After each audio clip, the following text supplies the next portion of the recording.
আছেন বাংলাদেশের বিগত সময় শেখ হাসিনা তাদের কাছে প্রেম বিনীত ভালোবাসা দিয়েছেন, সেটা এখন আর হচ্ছে না। সেজন্য তাদের দুইজনই নরেন্দ্র মোদী সহ শুভেন্দু সহ মাথা খারাপ হয়ে গেছে। বাংলাদেশ থেকে কিভাবে আরেকটা বিশৃঙ্খলা তৈরি করে অরাজকতা তৈরি করা যায়, সেজন্য আমাদের সীমান্তে বসে বিশৃঙ্খলা করার জন্য পায়তারা করতেছে।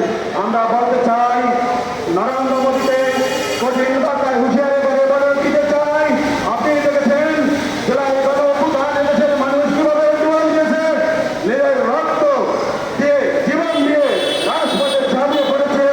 বাংলাদেশ যুব বিকাশ পরিষদ এই মোদী সরকারকে পতিত করার জন্য 2021 সালে আমরা রাজপথে ছিলাম।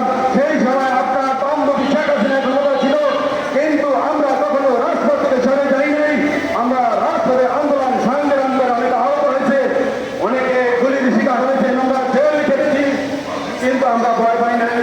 কিন্তু আমরা পরিশেষে বলতে চাই, আমাদের দেশের স্বার্থে, আমাদের সীমানায় এবং আমাদের এই দেশের জনগণের স্বার্থে এবং আমাদের ছাত্র জনতার স্বার্থে আমরা যে কোনো